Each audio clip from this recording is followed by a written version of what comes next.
بسم الله الرحمن الرحيم. الحمد لله والصلاة والسلام على خير خلقه سيدنا محمد وعلى آله وصحبه. أما بعد، لباسي أو بيستو بينس بيغمبري كوا لقرآن إخوة عز وجل باس يعني كرديا قشتنا يازدمين بيغمبر كوا حضرت يوسف عليه السلام. يوسف كري حضرت يعقوب كري حضرت إسحاق كري حضرت إبراهيم. هموي بيغمبر هر ساريان لبر هندي بيغمبر عليه الصلاة والسلام أفرمي لدرباري حضرت يوسف أفرمي الكريم ابن الكريم ابن الكريم ابن الكريم. شيء أوا يوسف ابن يعقوب ابن إسحاق ابن إبراهيم عليهم السلام. صار كريمي قوتن ريزداري كري ريزداري كري ريزداري كري ريزدار باسي حضرت يوسفي كري يعقوبي كري إسحاق كري إبراهيم. باشا ولد يوسف ببلاد الشام، لا الشام لدايق بوا. مشهور بو حضرت يوسف كوا زور زور جوان بو. خوا عز وجل سورته شي بناوي دا بزانديا و چی روشی حضرت یوسفی شی لباس کردیا. 110 سال جیای حضرت یوسف. عربی کی بخین من بس بکردی بخینم. بكردي هم كيف تو حظك كده بعربي بكردي كيف بكون بس دلمنا كدريش بتو بعربي وكردي انا نه ولا نه بهندي حب كردي كي راس بكردي پیدا بسم برك سوكترا انا دادريش نبتوا اساني شبه خوي 110 سال جيا حضرت يوسف لا مصرش وفاتي كرد و وصيتي كرد براكاني خوي فرموي اگر انگو چون فرموي اگر انگو درچون لمصر لا شيء منيش ببن لقر خوتان ببنا فلسطين عين او دي حضرت يوسف يعني برده فلسطين لا شيء حضرت يوسف يانيش برده فلسطين لفلسطين نيجيان او يازد دوازده حضرت ايوب عليه السلام. حضرت ايوب اويش دقريتوا نسب دقات حضرت اسحاق حضرت ابراهيم عليهم السلام. اويش بهمان شوا لبلاد الشام لدايق بوا نيردرا لبو دشتي حران لاي سوريا لبو آرام يكان لبو آرام يكان يان آرامي وعموريا كان اويش قبيله او دينا. حضرت ايوب ناسراوه بصبر وبآرام قرتن حتى استاش اگر كسك زور صبر قربي وزور آرام قربي تندلي نوني بحضرت ايوب بيدينوا. حضرت ايوب خوا عز وجل زور مال و باخ و بيستان و مر مالات بيبخشي 26 مندالي هبو 26 مندال زور بيستان و باغ و حيواني بيبخشي وتمنى شي زوري شي بيبخشي. بلام خوا عز وجل امتحاني بيكر با تنششتشي با مردني مندالكاني مردن سبرگرو آرام گربو مالي وي همو رويش بيستاني وي مر مالاتي وي حمد و شكر و سپاسي خواي دكر نخوش كت هر نخوششي بتندي هر حمد و شكر و سپاسي خواي دكر 18 سالان لناو نخوشي ماوه 18 سالان اینجا لپاشوی خوا عز وجل چای کردوا و هروها مالو املاکی وی گراندو لبوی لبر هندش بلام لیرتی بینیک هيا دبی بزانی کم حضرت ایوب نخوششی اوها نبو لحضرت ایوب کوا ببت نخوششی قیزون کوا ببت نخوششی هندی کوا خلق لی يعني برونوا خلق لي بدواي نكون بو چونکە پێغەمبەران نێردراون کەوا خەڵک بەدوایان بکەی و خەڵک بیان کاتە ڕابەری خۆیان و لی کۆ ببنەوە دەوروبەری. ئێدە باشە ئەگەر حەزرەتی ئەیوب پێغەمبەرێکی وابیتن نخۆشەشی وا بگریتن کەوا بۆن گەنی بیتن یان هەندێک لە کتێبەکان دەلێتن کرم لە قەلبی داتە دەرێ حاشە حەزرەتی ئەیوب وا لێ دێتن کەوا خەڵک لی دوور بکەون. ئێشتەکە ئەوە دوو شتی مناقیزە و دوو شتی یەک لە زدیەکە چێە ناکرێتن کەواتە ئەوەی کەوا ئەو دەجێرنەوە کەوا حەزرەتی ئەیوب نەخۆشیەکانی گرتێن نەخۆشیەکە هەر لە پیستەی بووە و وای لێ نەکردێکەوە وەکو باز دەکەن کرم لە قەلبی هاتی بێ دەرێ بۆن گەم بیتن. حەزرەتی ئەیوب 93 ساڵان ژیا لە دیمەشق نێژرا، هەندێک دەڵێن لە ڕووم نێژرا. سێزدە حەزرەتی شوعەیبە عەلەیهی سەلام. شوعەیب ئەویش دیسان دەگاتە حەزرەتی ئیبراهیم لە قەبیلەی مەدیەنە لە بلاد و شام بووە، ئەویش ئەطرافی شام بووە، دەوروبەری شام. حەزرەتی شوعەیب عەرەب بووە، لە عەرەبان بووە. کەم پێغەمبەرەکان 4-5 عەرەبن، ئەوی دیکە هەمویان غەیری عەرەبە. حەزرەتی هود، صالح، شوعەیب پێغەمبەری مە عەلەیهی سەڵات وەسەلام ئەوان دیکە عەرەب نەبوونە. حەزرەتی شوعەیب لە بۆ خەڵکی مەدیەن نێردرا. خەڵکی مەدیەن ئەوەن کەوا پێوتێ ئەسحاب الئەیکە. ئەسحاب الئەیکە ئەوە بوو کە دارەچیان ناو دارەچێت دەیان پەرست کردویانە خوای خۆ نەعوذ بالله. حەزرەتی شوعەیب قەومی حەزرەتی شوعەیب زۆر سیفاتی خراپیان لێ هاتە جێ و زۆر خراپیش بوون. سیفاتی وان ئەوە بوو لە خەڵکی هەموو خراتر بوون لە بۆ معاملەکردن لەگە عالەمێ. تعاملێکی زۆر زۆر تند و ناخۆشیان هەبوو لەگە خەڵکی. ڕێگر بوون، ڕێگریان دەکردن، دوو خەڵکیان دەترساندن ئەوی بەڕێوبانان دابهات بایە، عیبادەتێ ئەو دارەیان دەکردن و هەر ئەوها شتێ خەڵکیانی دەشکاند. یعنی مەسەن بیان گوت بە ئەو شتەی دەکڕین دەیان گوت ئەو شتە عیبداریان دەکرد، لە قیمەتیان دەهینا خوارێ و کاتێکیش لە بۆ خۆیان تەرازویان دادەنا دائیمەن حیلەیان لێ دەکردن. یعنی لایە خۆیان گران دەکرد شتێکیان بفرۆشت بایە لای کابراکان تەواو دانەدەنا. حەزرەتی شوعەیب بەچ ناسرا بوو؟ حەزرەتی شوعەیب ناسرا بوو بە وتاربێژ و خەتیبی قەومێ خۆ بوو. فەسیح بوو، کابرایکی زۆر فەسیح بوو، زۆر حجەت و بەڵگەشی زۆر بە قووەت بوو. ملقب بوو بە خەتیبی ئەنبیاءان، ملقب بوو بە خەتیبی ئەنبیاءان. هەستا قەومێ خۆی بان کردن بۆ عیبادەتی خوای عەزە وەجەل و کەوا یەک خوای پەرستن و عیبادەتی بتەکان واز لێ بینن. ئەوانی ترساند قەومێ خۆی ترساند بەچێ؟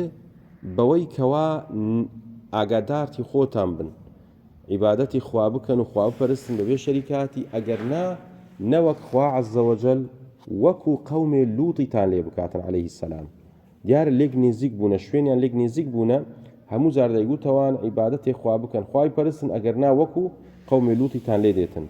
بەڵام قەومەکە هەر سوعبەتیان بە حەزرەتی شوعەیب دەکرد و بەجێیان نەدەکردن تا وایان کرد گوتیانە، یعنی زۆر بە بێئەدەبانە و زۆر بە بەدڕەوشتانە گوتیانە حەزرەتی شوعەیب، گوتیان ئەگەر دەتوانی باخوایە تو وە لەمە بکاتن کوی لە قەومێ لوتی کرد. ئینە خوا عەزە وەجەل عەزابی خۆی ناخوارێ لەسەر قەومێ شوعەیبی.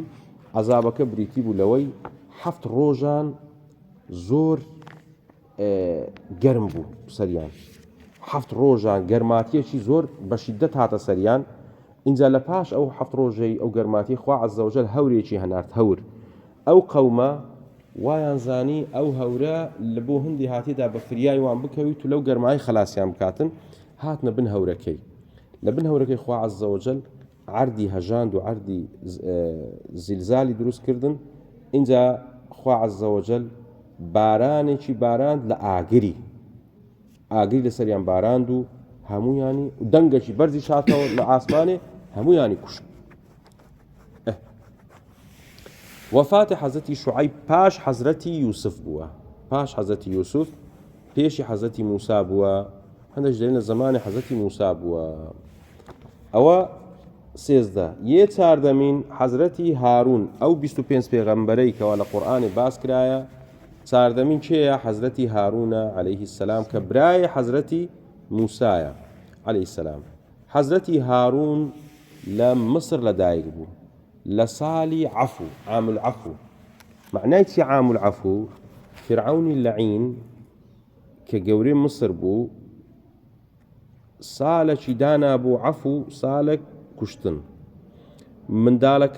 منداڵی نێرینە لە ساڵێکی وازی لەیان دەهینا نەیانی دەکوشتن کە لە دایک نەدەبوو ساڵێک منداڵ نەدەکوشتن ساڵێک هەمووی دەکوشتن لەبەرەو خەونەی کەوا بینیبی على ئەساس مولک و ئەمارەتەکەی لێ دەستێنن اینجا حەزرەتی هارون لە ساڵی عەفو لە دایک بوو ئەوەی کەوا ناکوژن منداڵەکان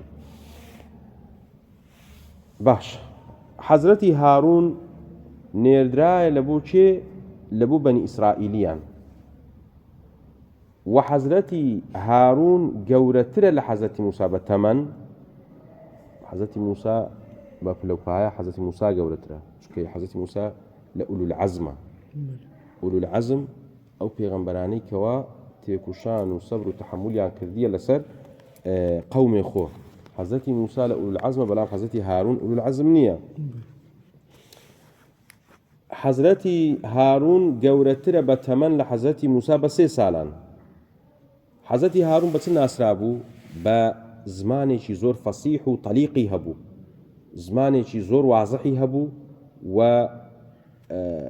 دەیتوانی کەوا حجەت و دەلیلێکی جوان باریز کاتن داوای لە برایە خۆ کرد لەگە یعنی ئەو حەزرەتی موسا پێکەوە داوایان لە بەنی ئیسرائیلیان دەکرد کەوا عیبادەتی خوای بکەن و چون ئامۆژگاریە فرعونی مەلعون بکەن لە میسر ئەوە بوو کەوا حەزرەتی موسا کاتێک کەوا قەومێ خۆی بەجێهێشت 40 ڕۆژان چۆ چیای توور مناجات لەگەڵ خوای بکە عەزە وەجەل ئەوە بوو کە حەزرەتی هارون لە جێ حەزرەتی موسا بۆ خەلیفەوی لە پشتەوی بوو ئەوە بوو کەوا قەومێ حەزرەتی موسا کە ئێستا حەزرەتی هارون وا لە کنیانە ئەویدەکیان دروست کرد عیجل گۆلکەکیان لە خۆ دروست کرد اینجا عیبادەتی گۆلکەکەیان دەکرد ئەو لە سوورەتی تاها باز دەکاتن سامیری و بەسی ئەوانە اینجا تەوبەیان کردەوە پاشی وەگەڕانەوە عیبادەتی خۆی حەزرەتی هارون 122 ساڵ ژیایە و هەندێک دەڵێن پێش حەزرەتی موسا وەفاتی کرد و پێش حەزرەتی موسا وەفاتی کردیە لە ئەرضی فەلەستین 15 حەزرەتی موسا عەلەیه السەلام موسا کوڕی حەزرەتی عیمرانە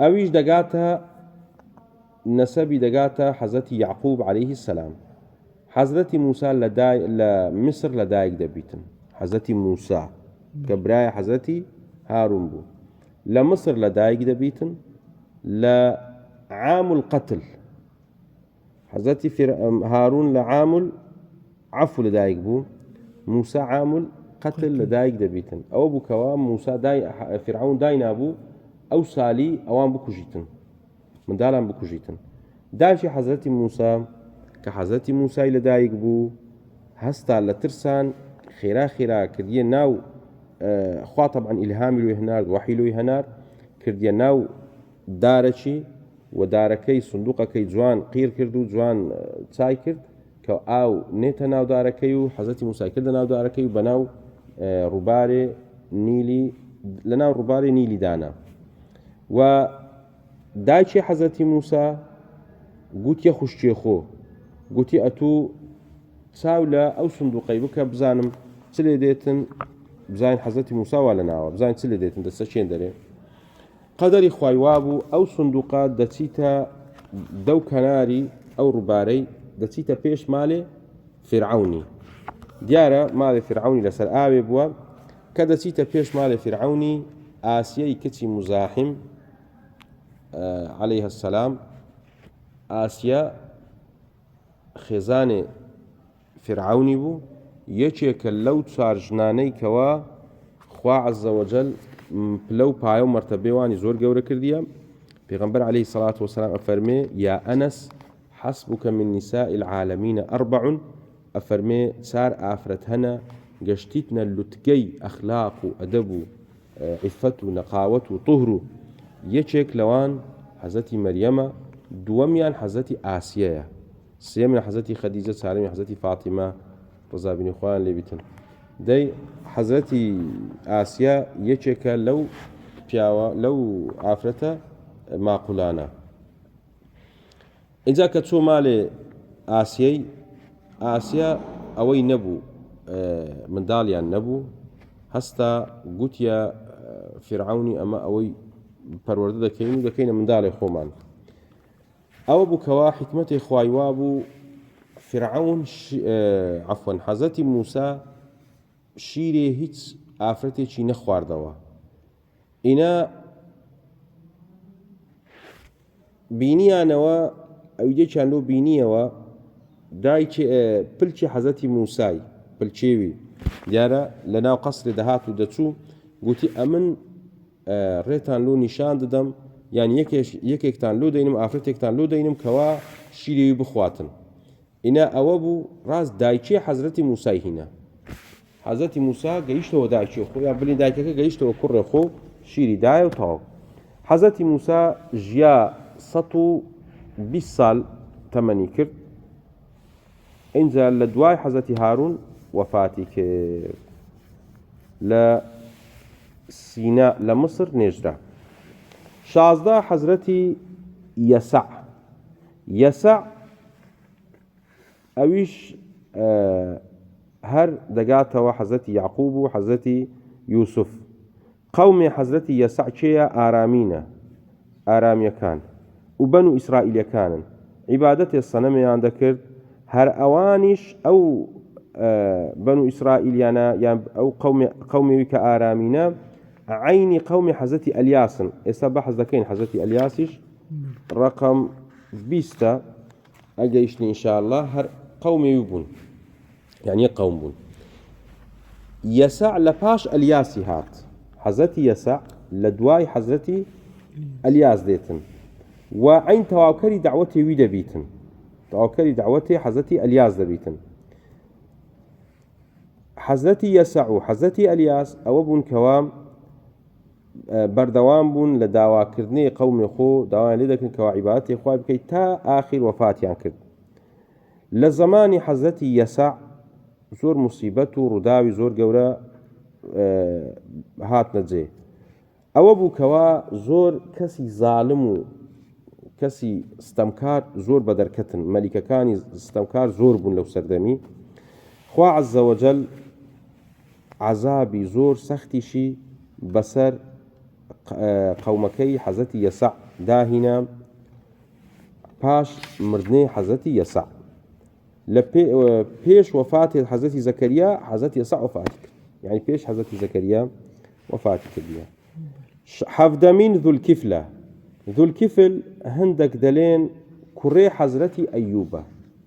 ذولکیفل لە قورآانی باسی دەکاتن. طبعا ئەوانە هەمووی لە قورآانی بەحەسکرانە، بەڵام چیرۆکەکان وا باز نەکرا. هەر ئەوها ناویان هەندێک بەحەسکران، هەندێک چیرۆکەکانیش بەحەسکرانە.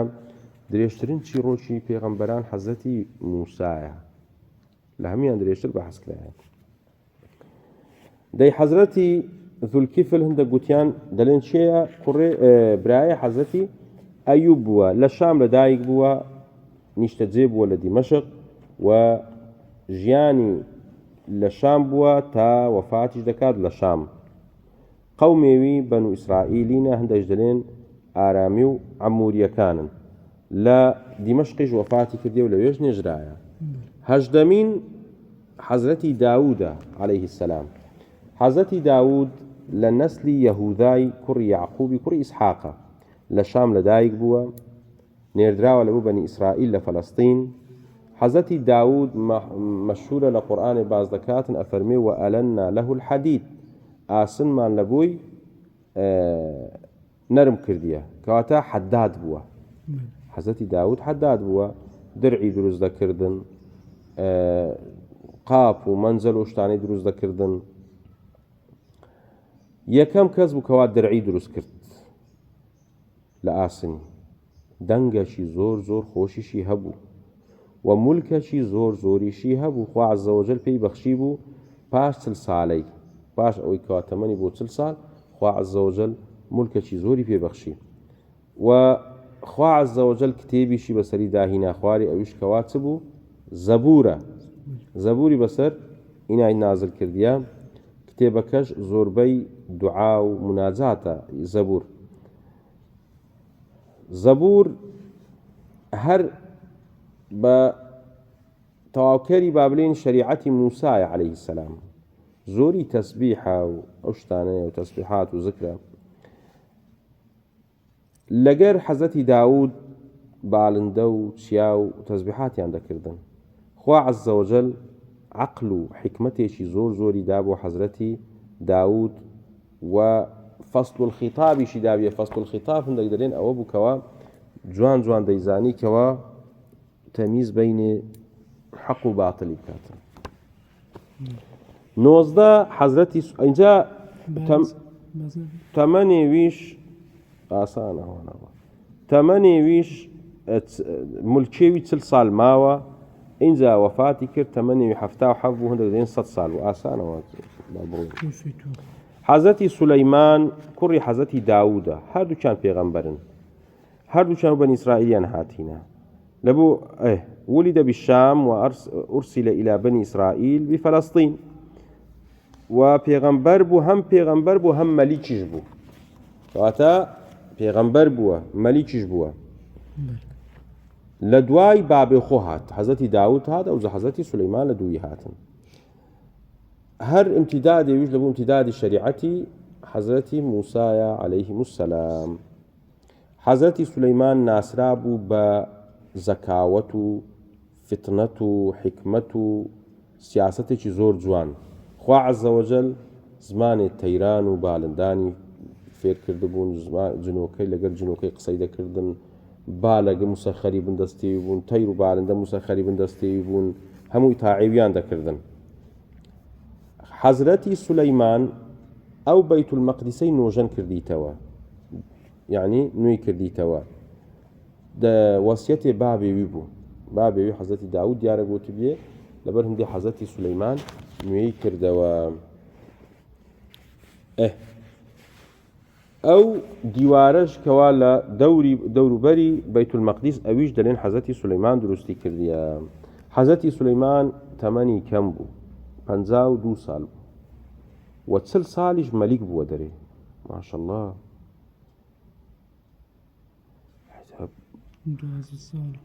40 ساڵ مەلیکاتی کردیە تەمەنیشی دەڵێن عاش سولەیمان 52 عاما.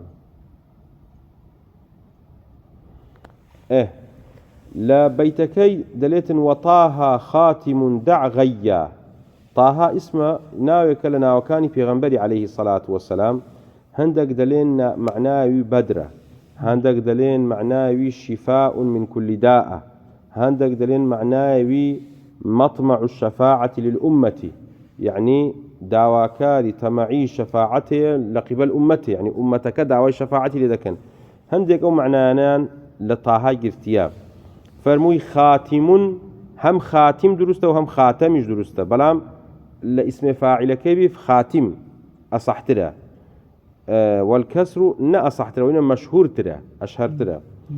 ئەدی خاتەم ئەوەی کەوا لە پەنجە دەکرێتن التي هي ذات فص ئەوەی هەیە مۆری فەس نەقش لەسەریتی ئەوە هەر بە فەتحەیە بە کەسرەی نییە خاتەمە خاتیم نییە. واتە پێغەمبەرێمە عەلەیهی سەڵات وەسەلام کۆتایی پێغەمبەرانە و تەمام و بەیتی نبووەتە واتە لە دواوی هیچ پێغەمبەرێک نییە. خوا عەزە وەجەل ئەفەرمێ ما كان محمد أبا أحد من رجالكم حەزەتی پێغەمبەر عەلەیهی سەڵات وەسەلام باوکی هیچ کەسێک نییە لە پیاوەکانی ئێوە ولكن بەڵکو رەسوول اللهی نێراوی خوایە و خاتەمە النەبیینە کۆتا پێغەمبەرە. دع غەیەن واتە ئەوەی کەوا مەیلی باتیلی هەیە لێی بگەڕێ بە دوای نەکەوە اترك ميلا عن الحق فلا تمل عن طريق الصواب للري صواب لا مدى. حەزرەتی ئیلیاس بیستەوا بووین بەس ئینشاءالله. حەزرەتی ئیلیاس کوڕی ئیلیاسینە دەڵێ حەزرەتی ئیلیاس کوڕی ئیلیاسینە ئەویش دەگاتە لە نەژاددا دەگاتە حەزرەتی هارون و حەزرەتی یعقوب. ولد ببلاد الشام لەبۆ خەڵکی بەعلەبەک نێردرا بوو لوبنانە بەعلەبەک دیمەشق و ئاخری دەوروبەری قومي عبادتي سنمشي عند كرد سنمكش ناوي بعل بعل سنمك ناوي بعل بوا داوای لە قەومی خۆ کرد کەوا عیبادەتێ بعلی نەکەن ئەتەدعونە بعلەن عیبادەتێ ئەو سەنەمەی دەکەن وتەذەرونە ئەحسەن الخاڵقین واز لە خوای دەینن کەواتە ئەوانیش فەلەم یەستەجیبوا لەه بەڵکو نەک بەس بەجیان نەکردن کۆبوونەوە کەوا بیکوژن هەستا حەزرەتی ئیلیاس چۆ منتیقەشی کەس پێی نەزدا ئیلا خوا نەبیتن ئیمامی طەبەری لە تاریخی خۆ بەحسی کردیە کتێبێکیە ناوی تاریخ طەبەری دەرێ دعا على قومه فحبس الله المطر عنهم حبس الله المطر 3 سنين دعای لە قەومی خۆ کرد دعای لێیان کرد خوا عز وجل 3 ساڵان باران لە بۆیان نەباران هەستان گوتیانە حەزەتی ئەلیاس گوتیان ئەگەر ئەتوو باران لە بۆ بنێری داوا بکەی لە خوای بارانمان لۆ بنێریتن ئەمە ئیمان پێ دەینین ئەو سەنەمانە شوازی دەینین خوا عز وجل باران لە بۆیان هەنار بەڵام وەنەبوو ئیمانیان بە حەزەتی ئەلیاس نەهینە گەڕانەوە سەر عیبادەتی سەنەمی خۆ اینجا خوا عز وجل ئەوانیشی عقوبە کرد و حەزەتی ئەلیاسیش پاش حەزەتی سولەیمان بوو و پێش حەزەتی زەکەریا بوو و قەبرەکەشی دەلێن لە لوبنانە وصلى الله على سيدنا محمد وعلى آله وصحبه أجمعين.